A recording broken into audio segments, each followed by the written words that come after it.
Tay, and welcome back to my channel. So for today's video, I am back with another episode of Taste Test by Tay. At ang taste test natin is the newest release from Dunkin. So nag-release sila ng dalawang bagong drink, pero ang taste test lang natin is yung isa, kasi yung isa is hindi available.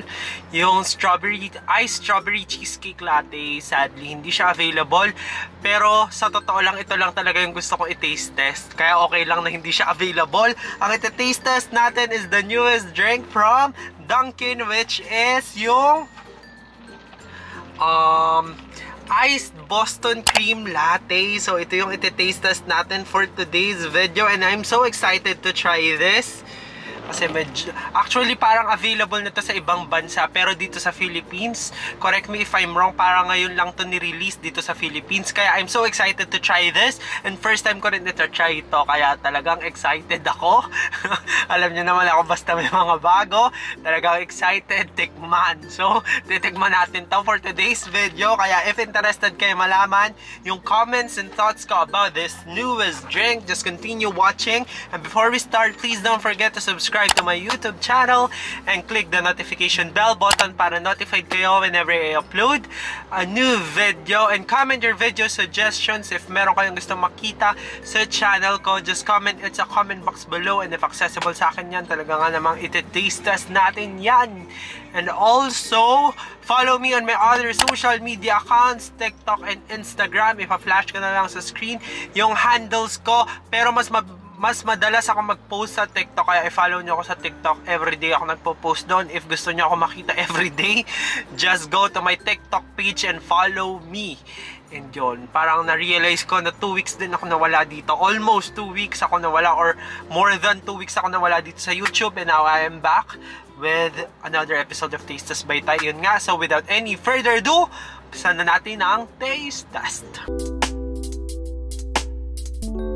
Pricing muna tayo bago natin i-taste test to. So this is 165 pesos for large size, and isa lang yung size niya, large lang. And it is 165 pesos. Same din dun sa iced strawberry cheesecake latte. And I don't know if available to sa hot, pero you know me naman na ang preference ko talaga is iced. So ayun, tanong nyo na lang if available to sa hot, pero lagi tayong ice as a iced coffee person. So tikman na natin tong Boston cream latte.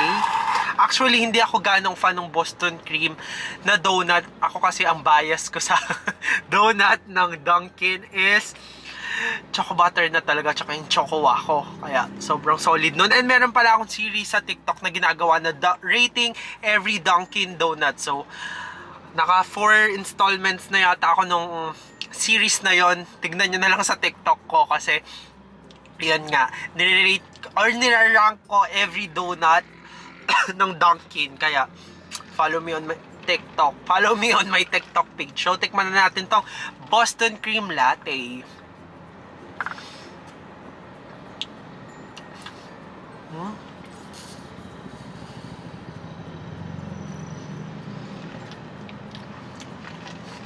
Okay.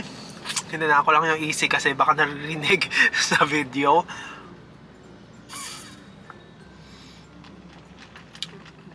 Meron ako masasabi, pero gusto ko pa rin mag-sip ng mag-sip.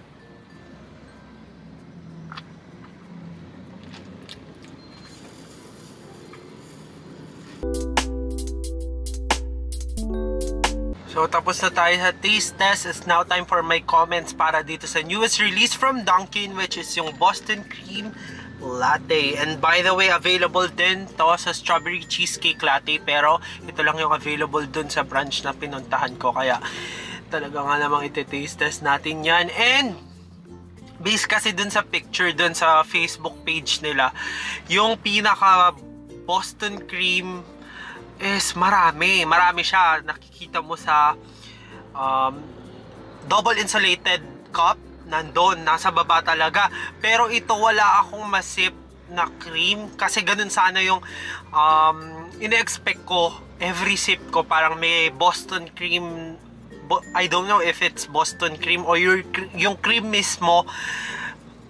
ine-expect ko every sip ko meron ako yung texture nun ma-feel ko, pero hindi, parang hinalo nila mismo dito sa drink. I don't know if yung branch lang na pinuntahan ko yung ganun magtempla ng Boston cream, or sa ibang branch meron talaga sa bottom nung pinaka Boston cream.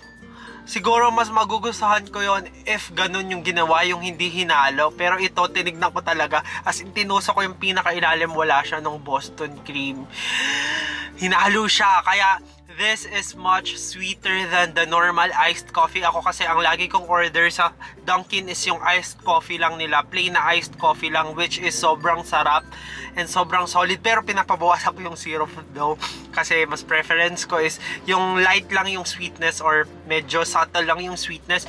Pero this is sweeter than the iced coffee for sure, kasi may Boston cream to. And yun lang, medyo nag-expect lang ako na every sip ko meron akong I mean, hindi naman malalasahan, hindi naman rin mangangata or makakain na Boston cream. Yun lang. Hindi ko lang gusto yung hinalo. I don't know if ito lang branch na to yung hinahalo talaga yung cream, or sa ibang branch hindi siya hinahalo, pero yun yung experience ko dito. And if i-rate ko yung sweetness niya, I think the sweetness of this drink is 7 out of 10. Kaya ko naman yung sweetness niya, though hindi naman siya yung aayawan kong sweetness, pero sweeter siya doon sa preference ko. Pero kaya ko siya. Yun, guess nyo yun. Alam kong guess nyo yun. So, yun lang yung masasabi ko dito sa newest drink from Dunkin, which is yung Boston Cream Latte.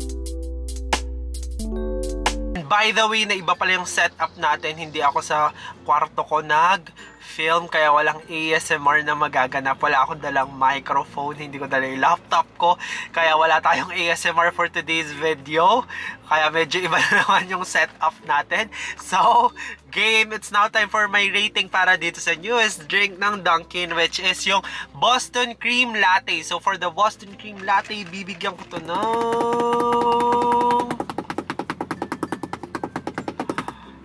6 out of 10. So, yon. If fan kayo ng donut na Boston Cream Latte, Boston Cream, you should definitely try this. And also, try nyo rin yung Strawberry Cheesecake Latte and let me know your thoughts, kasi hindi ko siya natikman. I-comment nyo yan sa comment box below. So, yun lang. That's it for this episode of Taste Test by Tay. And if you enjoy watching my video, or kahit hindi nyo yan na-enjoy, you know the drill. Like, share, subscribe, and click the notification bell button para notified kayo whenever I upload a new video. And comment your video suggestions if meron kayong gusto makita sa channel ko. Just comment it sa comment box below. And if accessible sa akin yan, talagang namang iti-taste test natin yan. And also, may new release din yung Kenny Rogers. And I'm so excited to try that as a garlic fan. Sobrang nilulook forward ko na matry ko yung kanilang great garlic roasted chicken. I'm so excited to try that. Abangan nyo yan sa YouTube ko soon. I-upload ko yan if I have the chance to taste yung newest drink tuloy, newest food nila, which is yung great garlic roast chicken. I'm so excited to try that. But for now, this has been Tay, and I will see you guys on my next one. Cheerios, bye-bye, TY!